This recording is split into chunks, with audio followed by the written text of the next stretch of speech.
আজকে আমরা যেটা জানবো সেটা হচ্ছে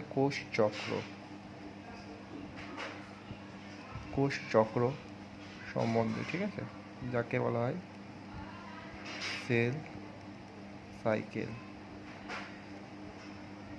সাইকেল মানে হচ্ছে একটা চক্রাকার, তাই তো আমরা বুঝি সাইকেল মানে একটা চক্রাকার জিনিস, তাই তো, এটা চক্র আকারে ঘুরতে থাকে।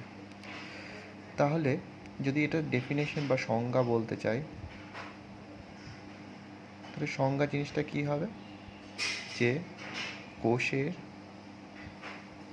বৃদ্ধি ও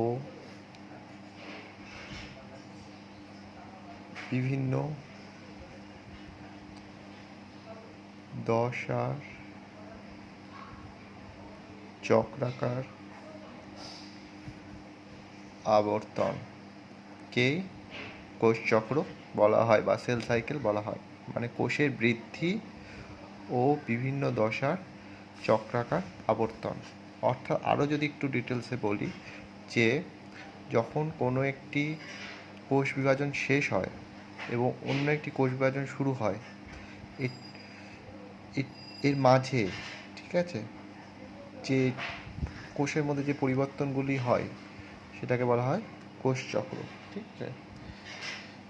এই টোটালটাকেই বলা হয় কোষচক্র। অর্থাৎ কোনো একটি কোষ বিভাজনের সমাপ্তি, ঠিক আছে, দিয়ে আরেকটি নতুন কোষ বিভাজনের শুরু, মাঝে কোষের মধ্যে কিছু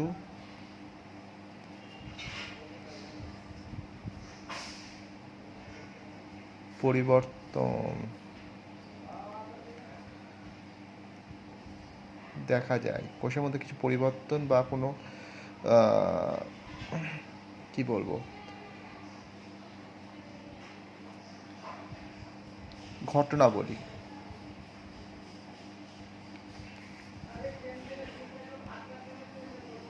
লক্ষ্য করা যায়। তাহলে এই টোটাল জিনিসটাকে বলা হচ্ছে কোষ চক্র, ঠিক আছে। তাহলে কোষ চক্র সঠিক ডেফিনেশন কি বলবো, যে কোষের বৃদ্ধি ও বিভিন্ন দশা চক্রাকার আবর্তন। এখানে একটা কোষ বিভাজন শেষ হচ্ছে, তারপরে কোষের মধ্যে কিছু পরিবর্তন এবং ঘটনাবলী লক্ষ্য করা যাচ্ছে, এবং তারপর যে নতুন কোষ বিভাজন শুরু হচ্ছে, এই টোটাল জিনিসটাকে সাইকেল আকারে ঘুরতে থাকছে, সেটাকে বলা হচ্ছে কোষ চক্র। এবার কোষ চক্র যদি আমরা ছক করে বুঝতে চাই, তাহলে কি হবে, কোষ চক্র দুটো ফেজে হয়। একটা হচ্ছে ইন্টারফেস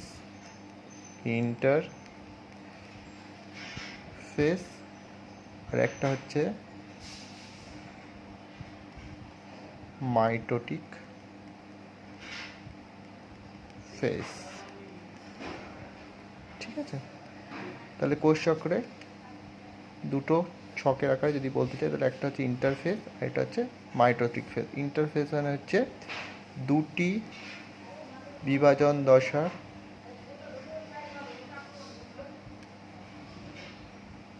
মধ্যবর্তী দশা, তাই তো। আর মাইটোটিক ফেজ মানে হচ্ছে বিভাজন দশা। এবার জিনিসটা কীরকম, ইন্টারফেস তিনটে দশায় ইন্টারফেস দশাটাকে ভাগ করা যায়। একটা হচ্ছে G1 বা গ্রোথ 1 ফেজ, একটা হচ্ছে S, আর একটা হচ্ছে G2 ফেজ। এটা G1 মানে হচ্ছে growth 1 phase, S for synthesis phase বা সংশ্লেষ দশা, আর G2 মানে হচ্ছে গ্রোথ 2 ফেজ, ঠিক আছে। আর মাইটোসিস বিভাজনকে দুভাগে ভাগ করা যায়, একটা হচ্ছে ক্যারিওকাইনেসিস আর এটা হচ্ছে সাইটোকাইনেসিস, যেটা আগের দিনই আমরা পড়েছিলাম। ক্যারিওকাইনেসিস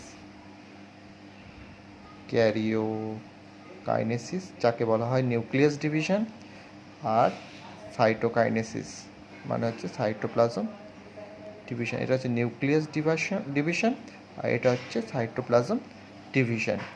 ক্যারিওকাইনেসিসকে চারটে ফেজে ভাগ করা যায়। একটা হচ্ছে প্রোফেজ,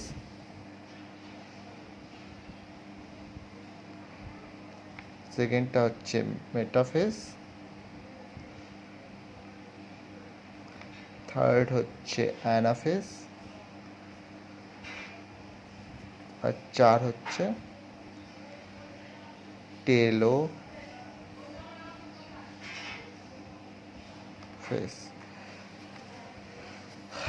তাহলে এইটুকুই আমরা এখন অবধি জানলাম যে কোষ চক্র কি।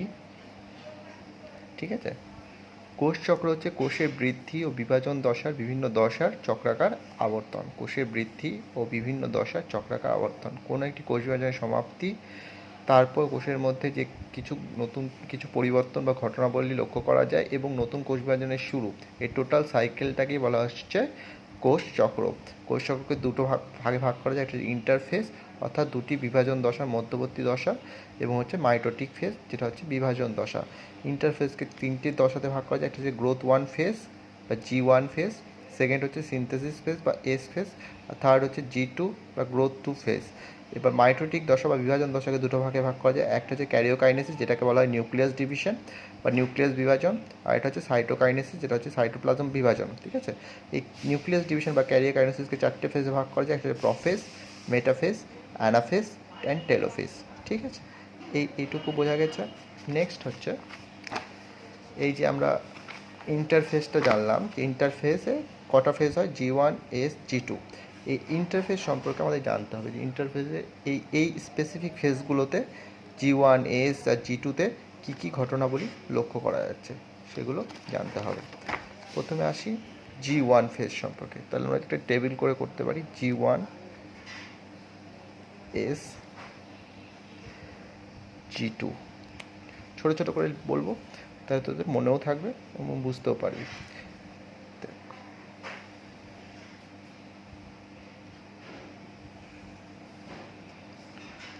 G1-এ কী হচ্ছে, G1-এ ফার্স্টেই মনে রাখবি, G1-এ কোষীয় অঙ্গাণুগুলোর সংখ্যা বাড়ছে, কোষীয় অঙ্গাণু সংখ্যা বৃদ্ধি প্রাপ্ত হচ্ছে, কোষীয় অঙ্গাণু যেগুলো থাকে সেগুলির সংখ্যাটা বৃদ্ধিপ্রাপ্ত হচ্ছে। ঠিক আছে, নেক্সট মনে রাখবি RNA অ্যান্ড প্রোটিন সংশ্লেষ হচ্ছে G1 ফেজ। RNA আর প্রোটিন সংশ্লেষ বা সিনথেসিস হচ্ছে G1 ফেজে। তাহলে G1 ফেজে ফার্স্ট হচ্ছে কি, কোষীয় অঙ্গাণুগুলোর সংখ্যা বৃদ্ধি হচ্ছে, সেকেন্ড হচ্ছে RNA আর প্রোটিন সংশ্লেষ হচ্ছে, থার্ড কি G1 ফেজে কী হচ্ছে, থার্ডলি হচ্ছে এই কোষ মানে এই G1 ফেজে কোষকে স্থির করতে হয় যে কোষটা G1 ফেজেই থাকবে না নেক্সট ফেজে যাবে অর্থাৎ S ফেজে যাবে, অর্থাৎ কোষকে স্থির করতে হয় অর্থাৎ কোষকে ঠিক করতে হয় যে সে এই ফেজেই থাকবে না এই ফেজে যাবে। তো কোষকে স্থির করতে হয় যে কোষ চক্রটি বা কোষটি বিভাজনের কোষটি G1 দশাতেই থাকবে নাকি পরবর্তী দশাতে বা ফেজে পরবর্তী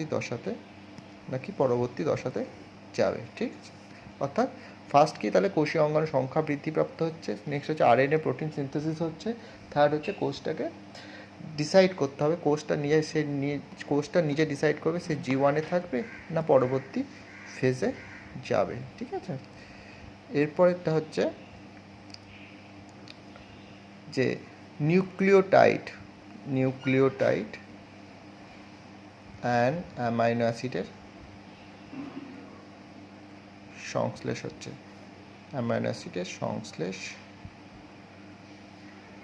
হচ্ছে, হয়। নিউক্লিওটাইড মানে আমরা জানি ডিএনএ একটা ক্ষুদ্র একককে নিউক্লিওটাইড বলে, আর অ্যামাইনো অ্যাসিড হচ্ছে একটা মানে অ্যামাইনো অ্যাসিড বলতে এটাই বোঝায় যে প্রোটিনের অনেকগুলি অ্যামাইনো অ্যাসিড নিয়ে প্রোটিন গঠিত হয়, অর্থাৎ প্রোটিনকে ভাঙলে আমরা অ্যামাইনো অ্যাসিড পাই। ঠিক আছে, আর আরেকটা জিনিস জানতে হবে, সেটা হচ্ছে G1 দশার একটি নির্দিষ্ট বিন্দুতে কোষটি কি হয়, যে স্তব্ধ হয়ে যায়, অর্থাৎ কোষটির কোষচক্র স্তব্ধ বা বন্ধ হয়ে যায়। সরি, পেনের কালিটা শেষ হয়ে গেল।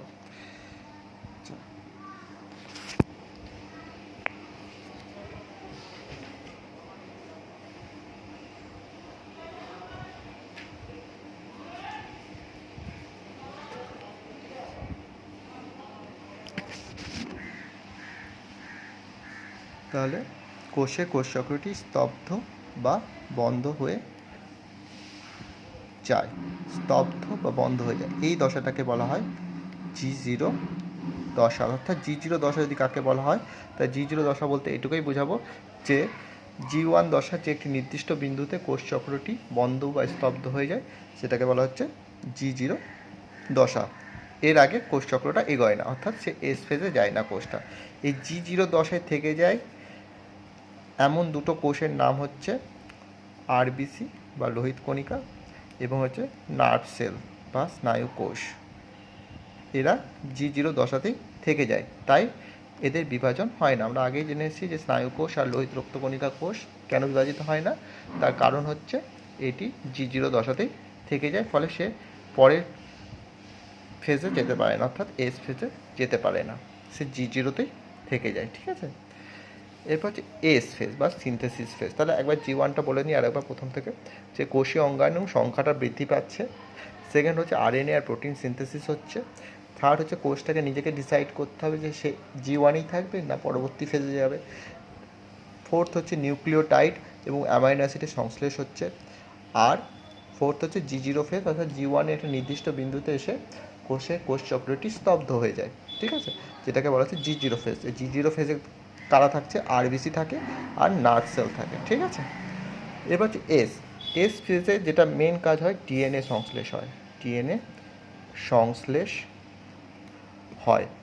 সংশ্লেষ বা প্রতিলিপিকরণ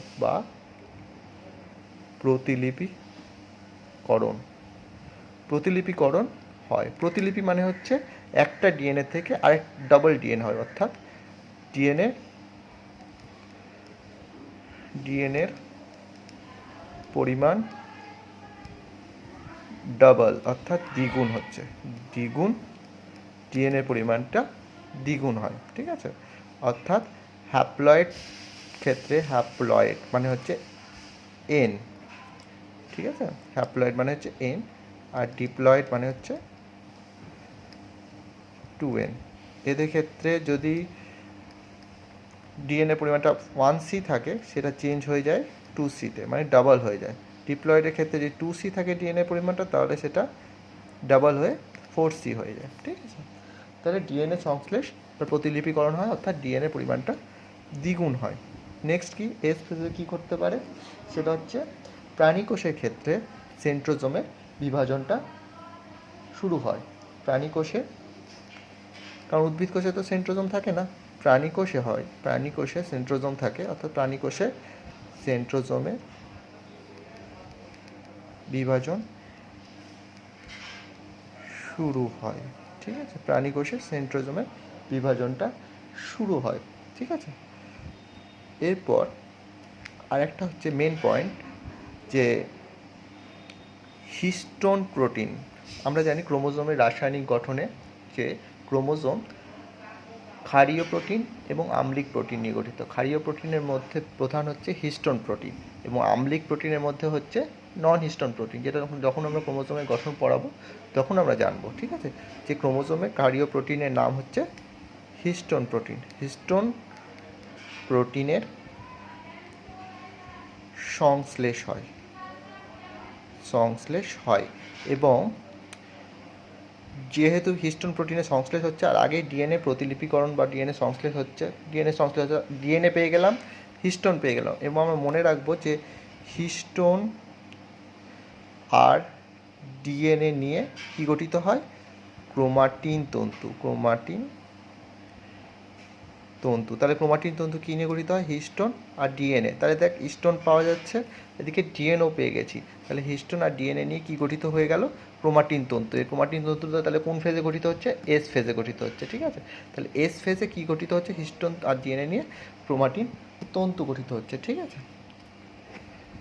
আচ্ছা, এবার আসছি G2 ফেজ সম্পর্কে। G2 ফেজে কী হচ্ছে, G2 ফেজটা হচ্ছে লাস্ট ফেজ, ইন্টারফেজের লাস্ট ফেজ হচ্ছে G2 ফেজ। ফার্স্টে G1 হয়, তারপরে এস হয়, তারপরে G2 হয়, ঠিক আছে। তাহলে G2 ফেজের ফার্স্টেই হচ্ছে যে বিভিন্ন প্রকার আরএনএ সিনথেসিস হয়, বিভিন্ন প্রকার আরএনএ সংশ্লেষ বা সিনথেসিস হয়। বিভিন্ন প্রকার আরএনএ মানে হচ্ছে এমআরএনএ, আরআরএনএ আর টিআরএনএ, এগুলোর সংশ্লেষ হয়, বিভিন্ন প্রকার আরএনএর সংশ্লেষ হয়, ঠিক আছে। নেক্সট হচ্ছে এটিপি অণুর সংশ্লেষ হয়। এই এটিপি অণুটাই কোষ বিভাজনে হেল্প করে মাইটোটিক ফেজে, অর্থাৎ এটিপিটা যেটা কোষ বিভাজনের জন্য শক্তি দরকার সেটা তৈরি হয় G2 ফেজে, অর্থাৎ G2 ফেজে এটিপি অণুর সংশ্লেষ হয়, যেটা কোষ বিভাজনের সময় শক্তি দেয় কোষকে, ঠিক আছে। এরপর হচ্ছে বেম তন্তুর জন্য যে বেম তন্তু গঠনকারী প্রোটিনের সংশ্লেষ হয়। বেম তন্তু গঠনকারী প্রোটিনের সংশ্লেষ, বেম তন্তু গঠনকারী প্রোটিনের সংশ্লেষ হয়, বেম তন্তু গঠনকারী প্রোটিনের সংশ্লেষ হয়। আর ফোর্থ হচ্ছে লাস্ট, কোষটি বিভাজনের জন্য